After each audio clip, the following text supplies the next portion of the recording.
right, budget 2021, how did it go?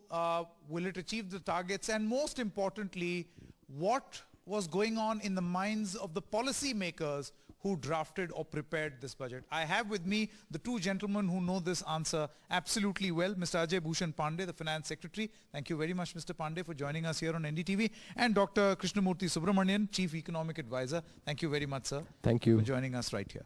Mr. Pandey, let's begin with you first, sir. Now, a lot of things, I can see that there is a strong emphasis on reforms, on the agriculture sector. Thankfully, on the health sector, all of that can be seen visibly in this particular budget. But sir, the most important question is, as is true with budgets of households also, you have limited means and then you have to redistribute or allocate those funds. Who's going to fund all of this? Infrastructure. You see, in this budget, first of all, this budget has come in a very unusual time. In the sense that for the last almost 1 year, we have been going through a very, very difficult time. And this pandemic, initial lockdown, the hardship, and we try to address many of those things, over the period of last, 1 year through the various packages. Now, this was the time when, at the time of budget, you take a little long-term view. And long-term view, and particularly this being the first budget of this decade, and we are close to the 75th year of the independence.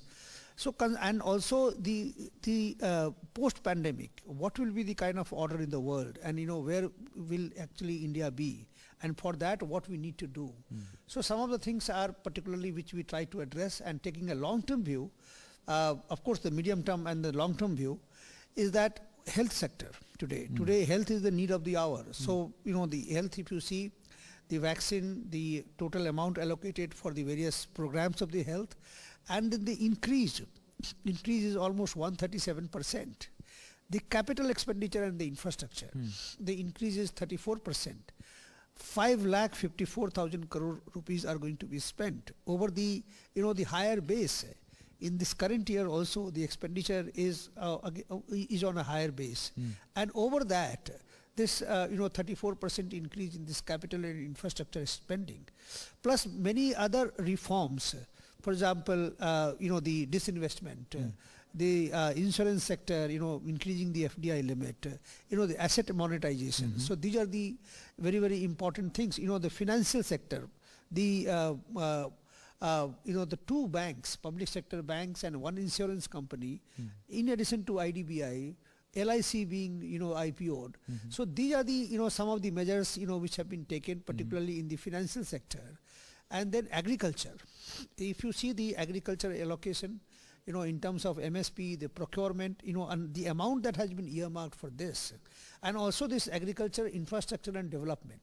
This is also is going to be our priority, and for that we have tried to earmark a special fund, so that when we actually undertake agriculture infrastructure and development, that time we don't start looking for the fund, because those money should be available. And how did we do that?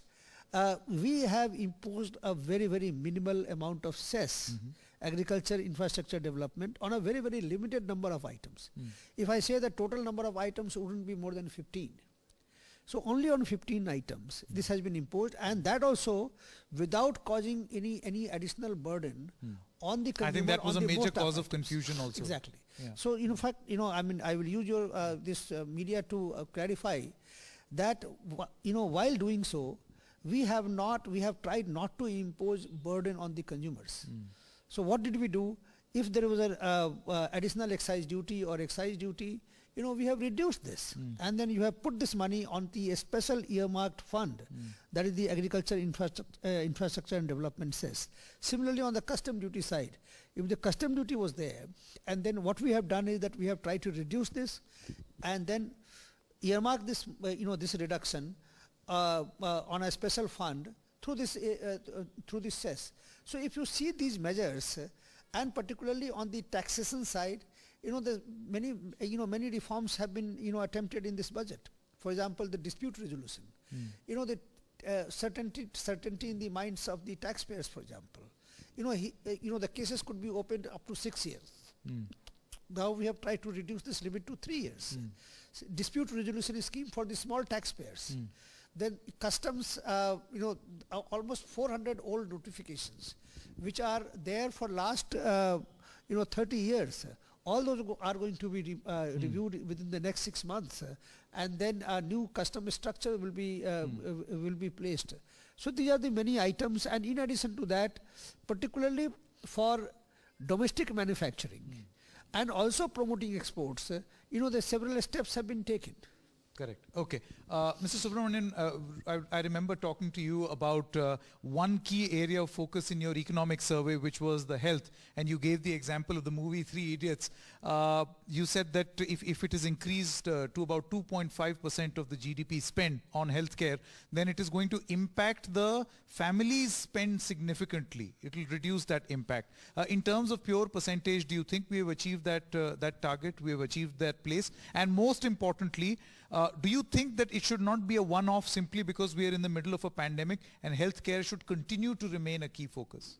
I think that's a good question, Sanket. So if you were to look, I think if history looks at this budget, in my opinion, there will be 3 things that will stand out and history will remember this budget for. First, as you already pointed out, healthcare. The increase is almost 140%. Do remember that health is a state subject, and about 2/3 of healthcare spending therefore comes from states. So this increase in the allocation is only from the center. Second, the financial sector. And we've discussed it, on your channel before, that the financial sector, even before COVID, there were challenges, and which had been continuing for more than a decade. So the bad bank that has been created, the privatization of 2 public sector banks, and the change in the insurance limits, all these are, I think, very, very important. The third signature aspect for me, on the budget is overall, if you look at it, the transparency with which the entire projections have been provided. If anything, there is actually a case of under-promising, which I anticipate there will be over-delivery. Because if you look at the GDP growth number, the economic survey actually had projected it as 11%, and we really think it is achievable. The budget has kept it as 10.5%. And let me just explain why. Because the infrastructure spending is about 2.5% of GDP. And there's an NIPFP study which shows that if you spend 1 rupee the Fisc spends 1 rupee, in that year itself, 2.5 times actually in the economy gains. So 2.5 times 2.5 is 6.25%. So of the 11%, about 6% can come only from infrastructure spending. Okay. The rest of it, of course, is all the V-shaped recovery and the other sectors. So the economic growth number, I think, is basically eminently achievable.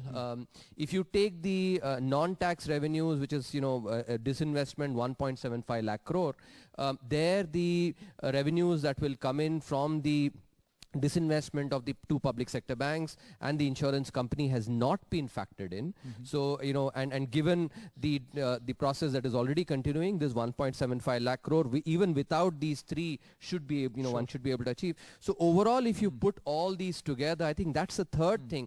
And the other important aspect, which actually the Honorable Finance Minister had started it last year, which is disclosing all the off-budget borrowings in her speech. This time, everything is on budget. There is nothing that is off budget. Complete transparency in the, not only are the projections very credible, they're all transparent as well. Okay.